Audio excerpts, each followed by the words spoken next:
Hello students, आज का हमारा टॉपिक है गोले को समावेशित करने के लिए आवश्यक ऊर्जा, energy required to build a uniformly charge sphere.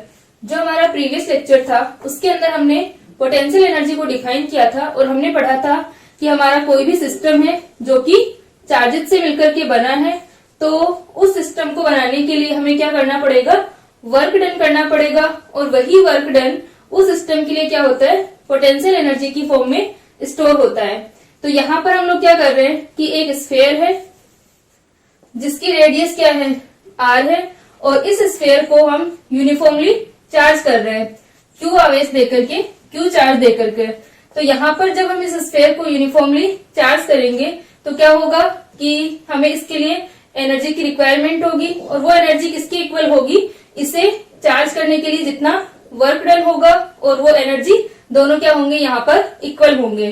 तो हम यहाँ पर किसी स्फीयर को आवेशित करने के लिए, चार्ज करने के लिए जितना वर्क डन होगा उसको हम कैलकुलेट करते हैं। तो इसके लिए हम मानते हैं कि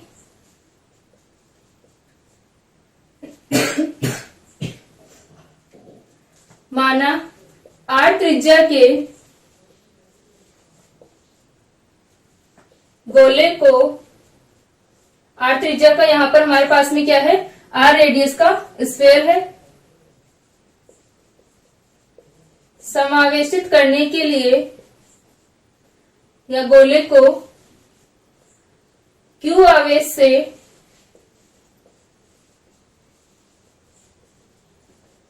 समावेशित किया जाता है।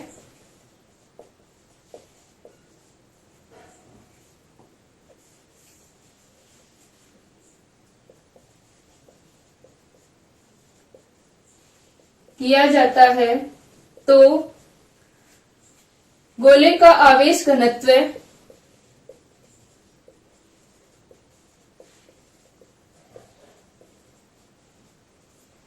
स्फीयर की चार्ज डेंसिटी क्या होगी, charge density rho equal to आवेश अपॉन आयतन, चार्ज अपॉन वॉल्यूम होगा।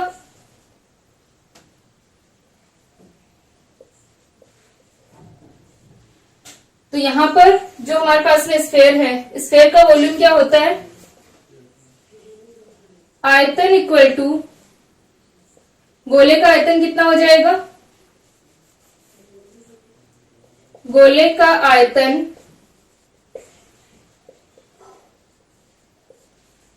V इक्वल टू, यहां पर ये क्या आ जाएगा, Q अपॉन V आ जाएगा, जहां पर Q क्या है, Q चार्ज से हम इसको चार्ज कर रहे हैं, और V क्या है, यहाँ पर इसका वॉल्यूम है स्फीयर का। तो स्फीयर का वॉल्यूम कितना होता है, 4/3 पाई r क्यूब। ये मान हम यहाँ पर रख दे तो रो इक्वल टू कितना आ जाएगा, 4/3 Q upon 4/3 pi r cube equal to 3Q upon 4 pi r cube. ये हमारे पास में क्या आ गया, चार्ज डेंसिटी आ गई इस पूरे स्फीयर के लिए। यहाँ पर अपने पास में क्या आ रहा है, चार्ज डेंसिटी का मान कितना आ गया, 3Q upon 4 pi r cube.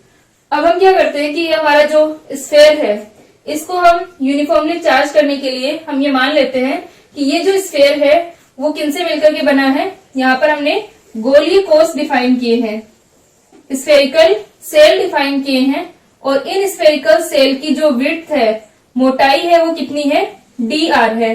और ये मोटाई जो हम ले रहे हैं वो बहुत ही कम है, अल्प मोटाई होती है, स्मॉल विड्थ होती है इसकी। तो स्मॉल विड्थ के हम बहुत सारे इन कंसेंट्रिक सेल से इसको मिलकर के बना हुआ मान सकते हैं। सकेंद्रिक गोलीय कोष जो है उनसे मिलकर के हम इनको मान रहे हैं। तो हम क्या करते हैं कि जो हमारे पास में एक सेल है, ये dr मोटाई की जो एक सेल होगी उसके लिए हम क्या निकाल लेते हैं, पोटेंशियल एनर्जी का जो हमारे पास में मान होगा, और फिर हम इस कंप्लीट स्फीयर के लिए उसको क्या कर देंगे, इंटीग्रेट कर देंगे। तो हम यहाँ पर मान रहे हैं संपूर्ण गोले को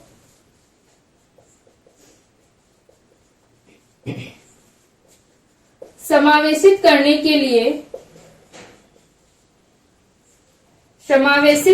के लिए माना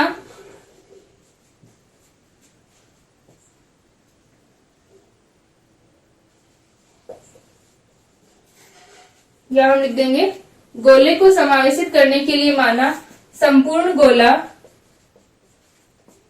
अल्प मोटाई dr की संकेंद्रिक, जिनके लिए सेंटर क्या है, समान है, जितने भी हम स्फेरिकल सेल यहाँ पर मान रहे हैं इन स्फेरिकल सेल से मिलकर के बना है, और इनकी जो मोटाई है, विड्थ है, वो क्या है, dr है। अल्प मोटाई dr की संकेंद्रिक गोलीय कोष से मिलकर के बना है, मिलकर बना है। तो अब हमारे पास में क्या आ जाएगा कि हमने r रेडियस का, ये वाली जो रेडियस है वो r है, और इसकी जो विड्थ है यहाँ पर कितनी है, dr है। तो ये r रेडियस का जो स्फीयर यहाँ पर बना है, इसके अंदर हम मान लेते हैं कि जो चार्ज है वो स्मॉल q है। तो इसके लिए चार्ज डेंसिटी को अगर हम डिफाइन करेंगे तो हम चार्ज कितना ले लेंगे, स्मॉल q ले लेंगे। ठीक है, इसको लिख लो।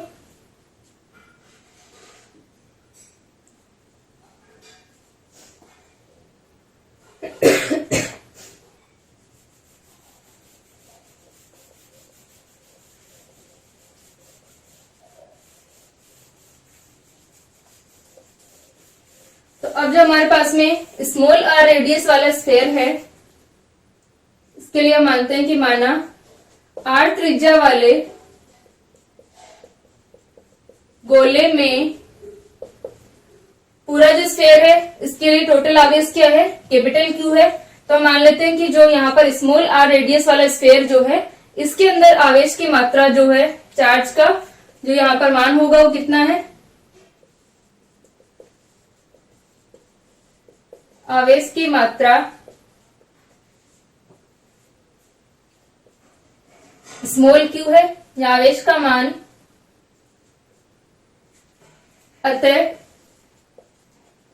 आवेश घनत्व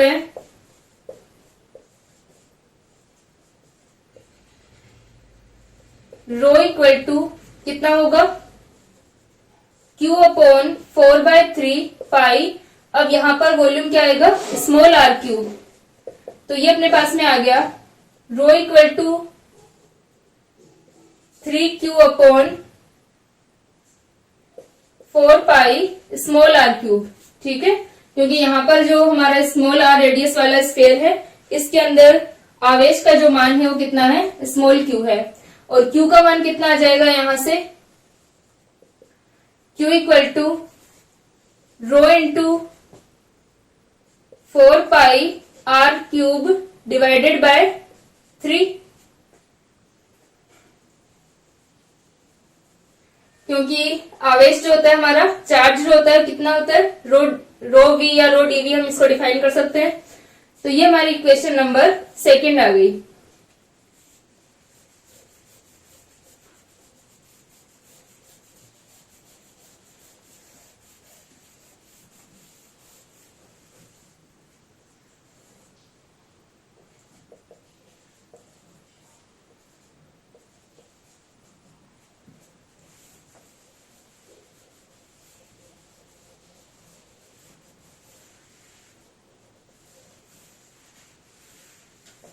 अब ये जो स्मॉल r रेडियस वाला स्फीयर है, इसके पृष्ठ पर विभव कितना होगा, गोले के पृष्ठ पर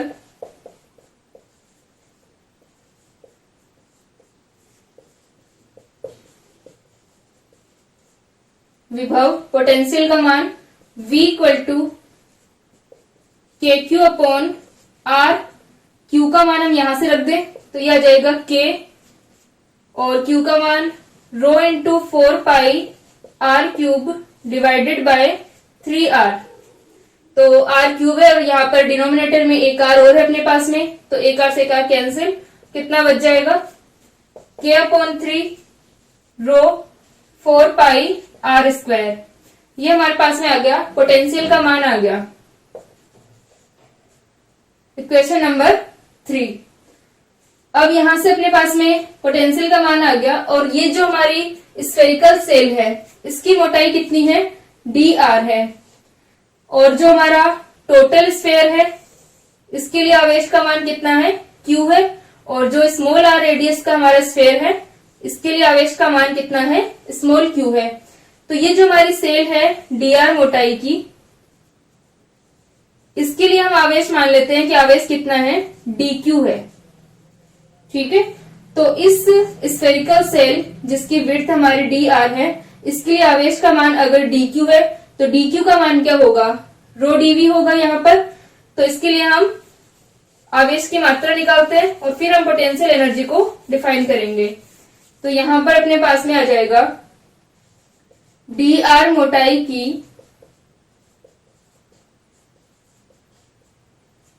या डी आर मोटाई के गोलीय कोष का मान, गोलीय कोष के आवेश का मान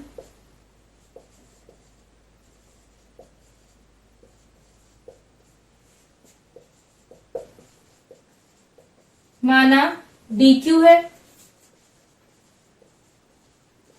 अतः d q equal to rho d v होगा और इस स्फेरिकल सेल का वॉल्यूम क्या होगा, 4 पाई आर स्क्वायर। आर क्या है, इसकी रेडियस है यहाँ पर और इसकी विड्थ कितनी है, डी आर है।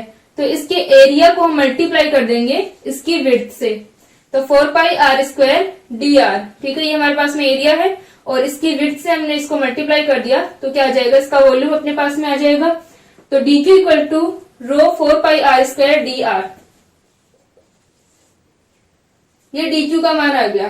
ठीक है, अब हम निकालते हैं कि इसके लिए पोटेंशियल एनर्जी कितनी होगी, इसको लिख लो।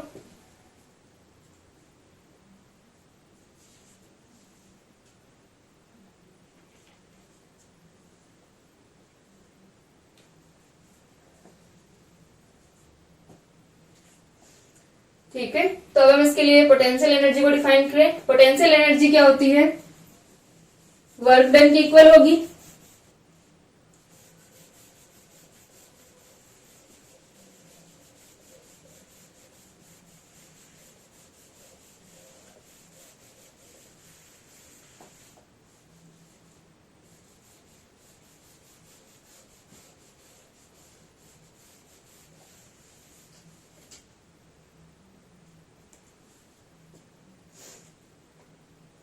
तो यहां पर हम लिख सकते हैं आर त्रिज्या के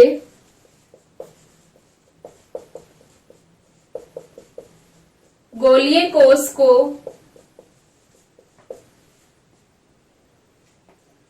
डीक्यू आवेश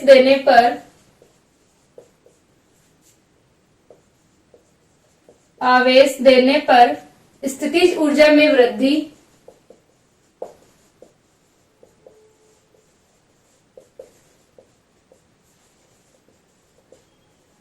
यहाँ पर जो हमारे पास में आर रेडियस का स्फेयर है, इसको हम क्या दे रहे हैं, ये जो सेल है अपनी, इसको हमने डीक्यू चार्ज दिया है।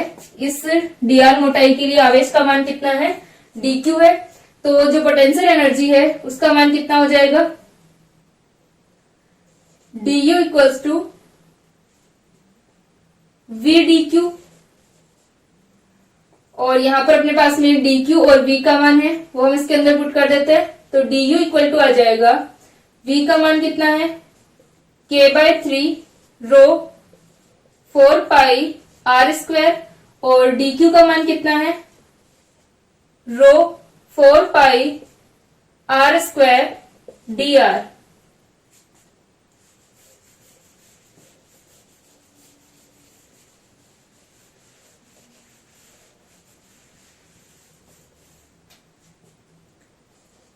तो डी यू इक्वल टू ये अपने पास में आ जाएगा 16 पाई स्क्वायर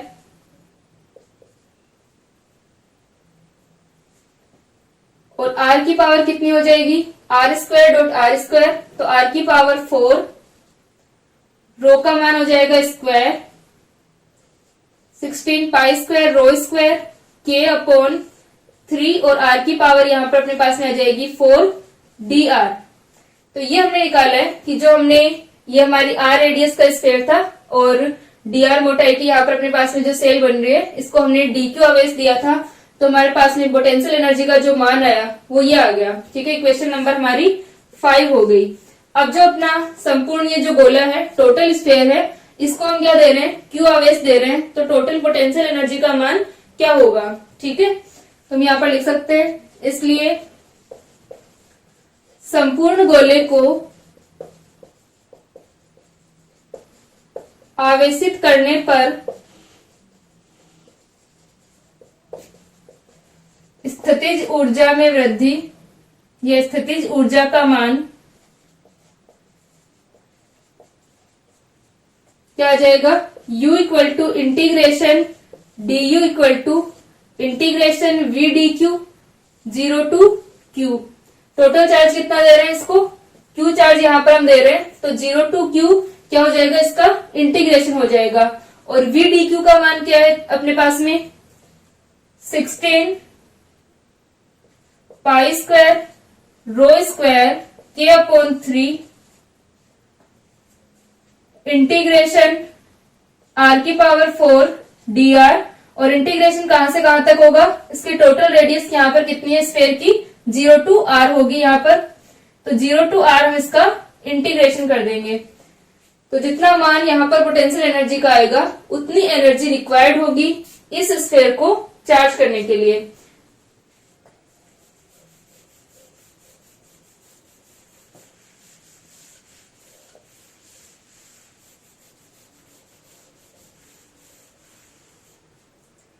तो इसको हम इंटीग्रेट करें तो यह आ जाएगा 16 पाई स्क्वायर रो स्क्वायर के डिवाइडेड बाय 3 r की पावर 4 का इंटीग्रेशन r की power 5 upon 5 0 to r, limit रख दे इसके अंदर, तो 16 पाई स्क्वायर रो स्क्वायर के डिवाइडेड बाय 3 r की पावर 5 अपॉन 5, और ये अपने पास में आ जाएगा 16 पाई स्क्वायर रो स्क्वायर के और r की पावर 5, और 5 इंटू 3 कितना होता है 15। अब हम यहां पर रो का मान रख दे, जो आवेश घनत्व है अपना, इसका हम मान रखें, आवेश घनत्व का मान रखने पर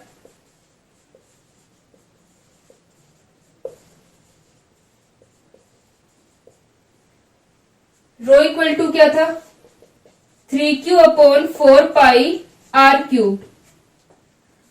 तो पोटेंशियल एनर्जी का मान आ जाएगा U equal to 16 pi square rho square, तो रो का मान, और यह आ जाएगा k r5 divided by 15 into rho का स्क्वायर, 3 का स्क्वायर हो जाएगा 9 q square divided by 16 pi square r6, r की पावर यहाँ पर 3 है, स्क्वायर करेंगे तो 6 हो जाएगा। तो u का मान अपने पास में आ गया, 16 से 16 कैंसिल, पाई स्क्वायर से पाई स्क्वायर कैंसिल हो गया, 9 kq स्क्वायर r की पावर यहाँ पर 5 है न्यूमरेटर के अंदर, और डिनोमिनेटर के अंदर r की पावर 6 है, तो एक अपना कैंसिल हो जाएगा, तो ये बच जाएगा 9 upon 15 kq square upon r। और 9 अपॉन 15 को हम क्या लिख सकते हैं, 3/5 kq स्क्वायर अपॉन r। यानी किसी r रेडियस के जो स्फीयर है, इसको यूनिफॉर्मली चार्ज करने के लिए 3/5 kq स्क्वायर अपॉन r के बराबर पोटेंशियल एनर्जी की क्या होगी, रिक्वायरमेंट होगी यहाँ पर। तो हम लिख सकते हैं, r त्रिज्या के गोले को समावेशित करने के लिए, गोले को समावेशित करने के लिए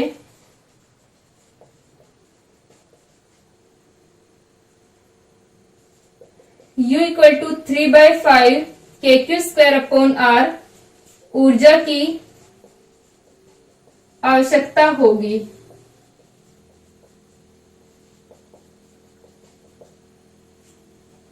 ठीक है, इसको लिखो।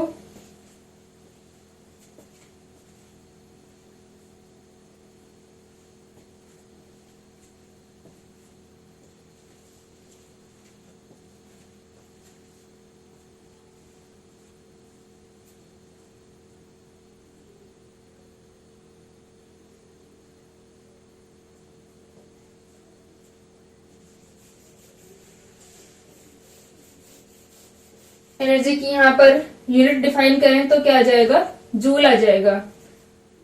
3/5 kq² अपॉन आर, जूल हम इसको लिख सकते हैं।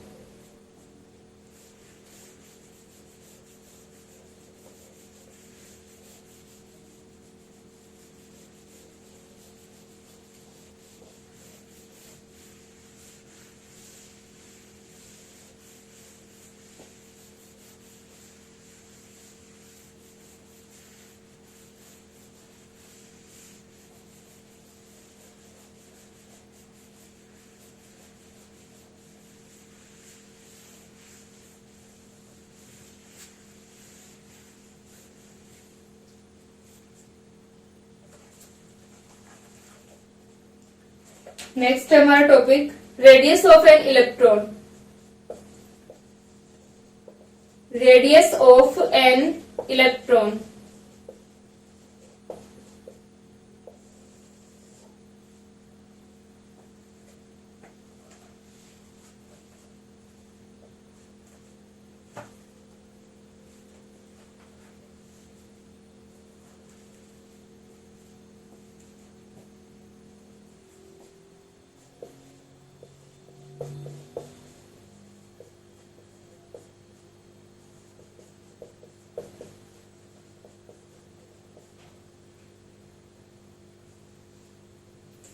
इलेक्ट्रॉन की त्रिज्या। यहाँ पर क्लासिकल थ्योरी के अकॉर्डिंग इलेक्ट्रॉन को क्या मान रहे हैं कि इलेक्ट्रॉन जो है वो एक आर रेडियस का क्या है, यूनिफॉर्मली चार्ज स्फीयर है, जहां पर इसका जो चार्ज है वो कितना है, -e है। यानी अभी हमने जो डेरिवेशन किया था यूनिफॉर्मली चार्ज स्फीयर का, उसको हम यूज करके इलेक्ट्रॉन की रेडियस को निकाल सकते हैं। तो यहाँ पर हम क्लासिकल थ्योरी के अकॉर्डिंग इसको निकाल रहे हैं, तो इसकी जो रेडियस आएगी इसे हम चिरसम्मत त्रिज्या क्लासिकल रेडियस कहते हैं। तो हम इसके लिए लिख सकते हैं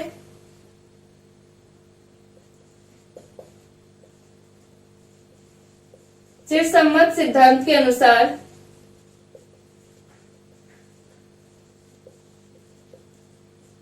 अनुसार इलेक्ट्रॉन को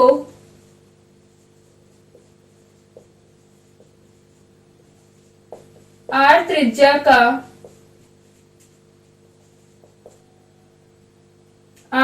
तथा -e आवेश का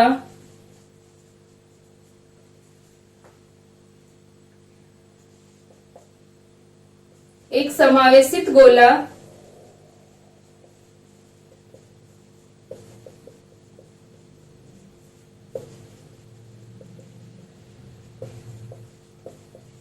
मान सकते हैं। अतः इलेक्ट्रॉन के लिए पोटेंशियल एनर्जी का मान कितना हो जाएगा, U का मान, यहाँ पर एनर्जी का मान अपने पास में आ गया, U = 3/5 kq² upon are.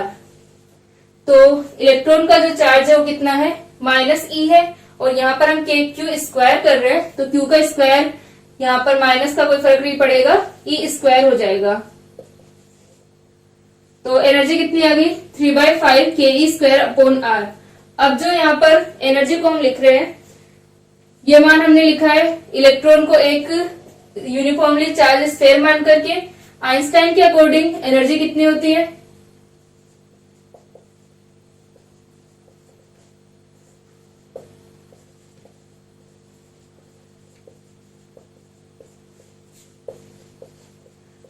U = mc²। तो इक्वेशन 1 और 2 से क्या हो जाएगा,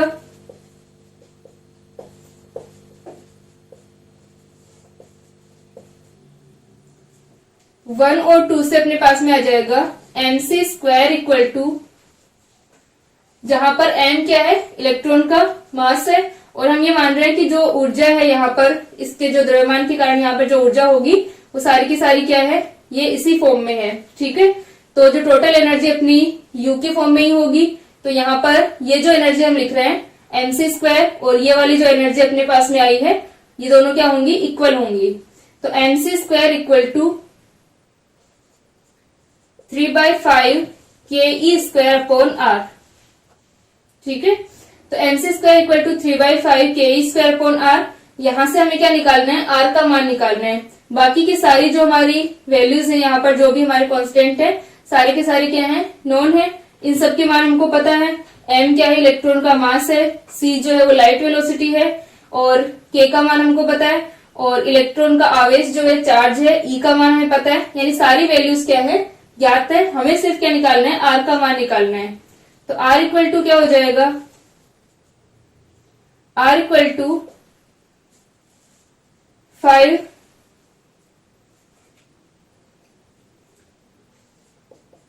3ke² अपॉन 5 mc²। तो ये सारे मान हम लिख दें। k इक्वल टू कितना होगा, 9 इंटू 10⁹9। यहाँ पर यूनिट नहीं लिख रही मैं, सिर्फ इनके जो मैग्नीट्यूड हो गया, जो इनका नंबर होगा, यहाँ पर न्यूमेरिकल वैल्यू जो है वही लिख रही हूँ। तो k equal to 9 into 10⁹9। e का मान कितना हो जाएगा, 1.6 इंटू 10⁻⁻19। और m का मान कितना हो जाएगा, 9.1 इंटू, या हम एक काम करते हैं, इसके अंदर डायरेक्ट लिख देते हैं यहाँ पर। तो r इक्वल टू अपने पास में आ जाएगा 3 इंटू 9 इंटू 10⁹9 e², 1.6 इंटू 10⁻⁻19 और 1.6 इंटू 10⁻⁻19 डिवाइडेड बाय 5। m का मान कितना होता है, 9.1 इंटू 10⁻⁻31 kg इलेक्ट्रॉन का मास है ये। और c जो है वो लाइट वेलोसिटी है। लाइट वेलोसिटी का मान कितना हो जाएगा, 3 इंटू 10⁸ मीटर पर सेकेंड, और यहाँ पर इसका स्क्वायर हो रहा है। ठीक है, सारी जो वैल्यूज है अपनी, इन सबको हमने यहाँ पर पुट कर दिया। तो r का मान जो आएगा, इनको कैलकुलेट करने पर यहाँ पर इन सबको मल्टीप्लाई करते हैं, और जो 10 टू द पावर है, इन सबको हम यहाँ पर कैलकुलेट करेंगे। 10 टू द पावर 19 और 19 38 यहाँ पर हो जाएगा, और 31 इसमें डिनोमिनेटर में है, और यहाँ पर कितनी हो जाएगी, 10 टू द पावर 8 का स्क्वायर है, तो ये कितनी हो जाएगी, 16 हो जाएगी। और एक यहाँ पर 10 टू द पावर 9 है, तो इन सबको हम कैलकुलेट करते हैं, तो ये आ जाएगा 1.69 into 10 to the power minus का 15 मीटर। और 10 टू दी पावर -15 मीटर जो होता है वो क्या कहलाता है, फर्मी कहलाता है। तो r का मान कितना आ गया, 1.69 फर्मी। ये जो मान है अपना 10 टू दी पावर -15 मीटर, इसको हम फर्मी से डिफाइन करते हैं, इसे 1 फर्मी कहते हैं। तो ये अपना जो रेडियस का मान आया है r इक्वल टू 1.69 फर्मी आ गया। तो इस पे हम लिख सकते हैं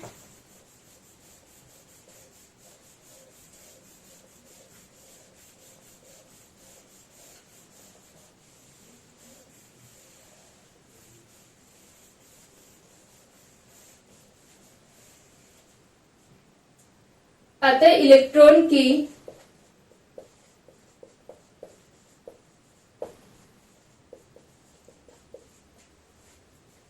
चिरसम्मत त्रिज्या क्लासिकल रेडियस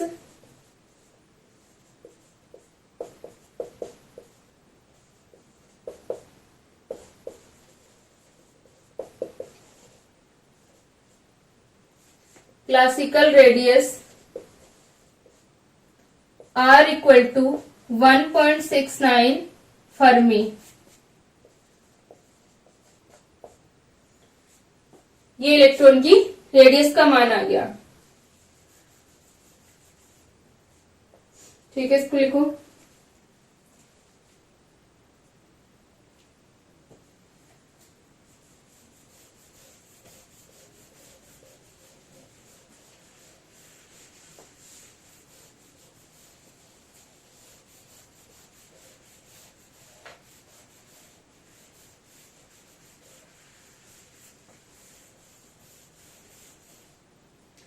तो यहां तक हमारे पास में पोटेंशियल एनर्जी, और पोटेंशियल एनर्जी पर हमने यहाँ पर जो मान निकाला, यूनिफॉर्मली चार्ज स्फीयर के लिए कितनी एनर्जी रिक्वायर्ड होगी। नेक्स्ट लेक्चर के अंदर हम लोग डिफाइन करेंगे इलेक्ट्रिक डायपोल को। P equal to Q into D होता है, तो इलेक्ट्रिक डायपोल को डिफाइन करेंगे, और इलेक्ट्रिक डायपोल के कारण पोटेंशियल को, इन सबको हम लोग नेक्स्ट लेक्चर के अंदर डिफाइन करेंगे, और इलेक्ट्रिक डायपोल के कारण जो पोटेंशियल होता है उसको डिराइव करेंगे। ठीक है, तो आगे के जो हमारे टॉपिक्स हैं उनको हम नेक्स्ट लेक्चर में कंटिन्यू करते हैं।